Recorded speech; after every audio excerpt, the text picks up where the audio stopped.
नमस्कार दोस्तों, मैं अर्जुन आपका स्वागत करता हूँ स्टडी बाय अर्जुन के यूट्यूब चैनल में। तो दोस्तों आज की हमारी क्लास है सिंधु घाटी सभ्यता की जो है दोस्तों आज की हमारी दूसरी क्लास है। तो दोस्तों वीडियो को अंत तक जरूर देखना ताकि सभी क्वेश्चन जो है आपको आसानी से याद हो जाएं। साथ ही दोस्तों अगर आप हमारे चैनल पर पहली बार आएँ तो हमारे चैनल को भी सब्सक्राइब कर लीजिएगा, साथ ही बेल आइकन को प्रेस कर लीजिएगा ताकि हमारे आने वाले वीडियो का नोटिफिकेशन जो है आप तक पहुँचता रहे। तो चलिए दोस्तों वीडियो को स्टार्ट करते हैं। यानी आज की क्लास में जानने वाले हैं सिंधु घाटी सभ्यता की दूसरी क्लास है। इसमें जानेंगे सिंधु घाटी सभ्यता के प्रमुख स्थलों के बारे में जो है जानने वाले हैं। तो नगर, नदी, वर्ष और खोजकर्ता, यानी कौन सा नगर जो है किस नदी के किनारे और किस वर्ष जो है खोजा गया है और इसके खोजकर्ता जो है कौन हैं। तो हड़प्पा स्थल जो है दोस्तों रावी नदी के किनारे पर है। इसको 1921 में जो है खोजा गया था। दयाराम सानी के द्वारा जो है इसका उत्खनन जो है किया गया था। मोहनजोदड़ो सिंधु नदी के किनारे पर बसा है। 1922 में जो है इसको खोजा गया था। लाखलदास बनर्जी के द्वारा जो है मोहनजोदड़ो को जो है खोजा गया था, याद रखेंगे। कोट दीजी दोस्तों, कोट दीजी स्थल जो है सिंधु नदी के किनारे पर है। 1955 में इसको खोजा गया था और फजल अहमद ने जो है इसको खोजा था। किसने दोस्तों? फजल अहमद ने जो इसको खोजा था, याद रखेंगे। अब देखते हैं दोस्तों अन्य स्थलों के बारे में भी देखेंगे। चनोदड़ो दोस्तों, चनोदड़ो जो है सिंधु नदी के किनारे पर है। इसको 1931 और 34 के बीच में जो है खोजा गया था और गोपाल मजूमदार ने जो है इसको खोजा था। लोथल भोगवा नदी के किनारे पर है। 1957 में इसको खोजा गया था। रंगनाथ राव ने जो है इसको खोजा था, याद रखें दोस्तों। लोथल जो है भोगवा नदी के किनारे पर है और 1957 में इसको खोजा गया था। रंगनाथ राव के द्वारा जो है खोजा गया था। आलमगीरपुर दोस्तों, आलमगीरपुर जो है हिंडन नदी के किनारे पर है। 1958 में जो है इसको खोजा गया था और यज्ञदत्त शर्मा ने जो है इसको खोजा था। रोपड़ दोस्तों, रोपड़ जो है सतलज नदी के किनारे पर है। किस नदी के किनारे पर? सतलज नदी के किनारे पर। 1953 में इसको खोजा गया था। बी.डी. शर्मा के द्वारा जो है इसको खोजा गया था, याद रखें दोस्तों। बी.डी. शर्मा के द्वारा जो है इसको खोजा गया था। रंगपुर दोस्तों, मदार नदी के किनारे पर रंगपुर और 1953-54 में जो है इसको खोजा गया था। रंगनाथ राव के द्वारा जो है खोजा गया था रंगपुर स्थल को। कालीबंगन दोस्तों, कालीबंगन जो है घग्गर नदी के किनारे पर है। किस नदी के किनारे पर? घग्गर नदी के किनारे पर है और 1953 में जो है इसको खोजा गया था। एक होश के द्वारा जो है इसको खोजा गया था, याद रखेंगे दोस्तों। एक होश के द्वारा जो है कालीबंगन स्थल को जो है खोजा गया था और घग्गर नदी के किनारे पर 1953 में जो है इसको खोजा गया था। सूतकांगे डोर दोस्तों, सूतकांगे डोर जो है दास्क नदी के किनारे पर है। 1927 में इसको खोजा गया था। ओरेल इंस्टाइन ने जो है इसको खोजा था।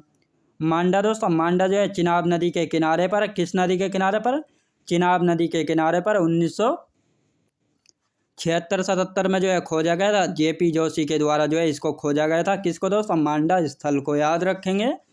आप देखते हैं दोस्तों सिंधु घाटी सभ्यता में, याद रखें दोस्तों सिंधु घाटी सभ्यता में जो है किन किन वस्तुओं के जो है साक्ष्य प्राप्त हुए हैं, तो इनके बारे में भी जानेंगे। यानी सिंधु घाटी सभ्यता में जो है जौ के साक्ष्य जो है कहाँ से मिले हैं, तो बनावली से जो है जौ के साक्ष्य जो है प्राप्त हुए हैं। गेहूँ के साक्ष्य कहाँ से प्राप्त हुए हैं? रंगपुर स्थल से जो है गेहूँ के साक्ष्य जो है प्राप्त हुए हैं। चावल के साक्ष्य कहाँ से प्राप्त हुए हैं? तो लोथल से जो है चावल के जो है साक्ष्य प्राप्त हुए हैं, याद रखेंगे। अब पाकिस्तान के प्रमुख स्थल, यानी पाकिस्तान के जो है प्रमुख स्थल कौन कौन से हैं, तो हड़प्पा, मोहनजोदड़ो, चनोदड़ो, बालाकोट, दाबरकोट, सूतकांगेडोर, राना घुंडई और मेहरगढ़, ये सभी कहाँ हैं दोस्तों? ये सभी स्थल यानी साइट्स जो हैं ये सभी पाकिस्तान के प्रमुख स्थल हैं, याद रखें दोस्तों। कहाँ पर है? पाकिस्तान में जो है स्थित है। यानी हड़प्पा, मोहनजोदड़ो, चनोदड़ो, बालाकोट, दाबरकोट, सूतकांगेडोर, राना घुंडई और मेहरगढ़, ये सभी हैं दोस्तों पाकिस्तान के प्रमुख स्थल हैं। अब भारत के देखते हैं दोस्तों, भारत के हरियाणा में जो है कौन कौन से स्थल हैं। भारत के हरियाणा के स्थल कौन कौन से? यानी हिसार, बनावली, कुणाल और राखीगढ़, ये चारों स्थल कहाँ पर है? भारत के हरियाणा राज्य में है। यानी हिसार, बनावली, कुणाल और राखीगढ़। अब दोस्तों कुणाल स्थल से जो है चांदी का मुकुट प्राप्त हुआ है। यानी चांदी का मुकुट जो है किस स्थल से प्राप्त हुआ है? तो कुणाल स्थल से जो है प्राप्त हुआ है। और राखीगढ़ी में जो है दोस्तों भारत में सिंधु नदी का सबसे बड़ा स्थल है, याद रखें दोस्तों। सिंधु घाटी सभ्यता का जो है भारत में सबसे बड़ा स्थल कौन सा है? तो राखीगढ़ी है, याद रखेंगे। अब गुजरात के देखते हैं, गुजरात में कौन कौन से स्थल यानी प्रमुख साइट्स हैं। गुजरात में, यानी धोलावीरा, सुरकोटदा, प्रभास पाटन, देसलपुर और लोथल, ये सभी कहाँ पर स्थित है? ये सभी जो है दोस्तों गुजरात राज्य में स्थित है, यानी धोलावीरा, सुरकोटदा, प्रभास पाटन और देसलपुर, जिसमें से दोस्तों लोथल भी गुजरात में, और लोथल से जो है, लोथल में एक बंदरगाह, युगल समाधि और चावल का दाना व अग्नि बेदिया, यानी ये इन साक्ष्य से जो है प्राप्त हुए हैं। कहाँ से? तो लोथल से जो है, यानी बंदरगाह, युगल समाधि, चावल का दाना और अग्नि बेदिया, इन सभी के साक्ष्य मिले हैं लोथल साइड से। याद रखें दोस्तों। आप देखते हैं सिंधु घाटी सभ्यता से प्रमुख वस्तु, यानी सिंधु घाटी सभ्यता से जो है कौन कौन सी वस्तुएं जो है प्राप्त हुई हैं? सिंधु घाटी सभ्यता से प्राप्त वस्तुएं, कांस्य की नर्तकी मोहनजोदड़ो से प्राप्त हुई है, अग्निवेदिया लोथल से प्राप्त हुई हैं, मातृ देवी की मूर्ति हड़प्पा स्थल से, मोहनजोदड़ो से, अन्नागार, शिव की मूर्ति, पुजारी की मूर्ति, सूती वस्त्र व स्नानागार, ये सभी कहाँ से प्राप्त हुए हैं? तो ये सभी जो हैं मोहनजोदड़ो से जो है प्राप्त हुए हैं दोस्तों। ये सिंधु घाटी सभ्यता से प्रमुख वस्तुएं हैं जो कि प्राप्त हुई हैं, यानी कहाँ से की नर्तकी हुई है? मोहनजोदड़ो साइड से। अग्निवेदिया लोथल से मिली हैं। मातृ देवी की मूर्ति कहाँ से मिली? हड़प्पा से, मोहनजोदड़ो से। अन्नागार, शिव की मूर्ति, पुजारी की मूर्ति, सूती वस्त्र व स्नानागार के साक्ष्य जो है मिले हैं। याद रखेंगे। अब सिंधु घाटी सभ्यता में जो है लिपि क्या थी? भाव चित्रात्मक थी, यानी अज्ञात, और इसको बोस्त्रो फोदन जो है कहा गया है। इसको अभी तक जो है बिल्कुल भी समझा नहीं गया है। याद रखेंगे। सर्वाधिक लिखित अक्षर दोस्तों भाव चित्रात्मक लिपि में जो है सर्वाधिक लिखित अक्षर कौन से? तो यू आकार के जो है 400 चिन्ह जो है लगभग मिले हैं। पूजा, ये पूजा किसकी करते थे? तो पशुपति की जो है पूजा करते थे सिंधु घाटी सभ्यता के लोग। इनकी देवी कौन थी? उर्वरता की देवी थी। समाज कैसा था? मातृ सत्तात्मक जो है इनका समाज था।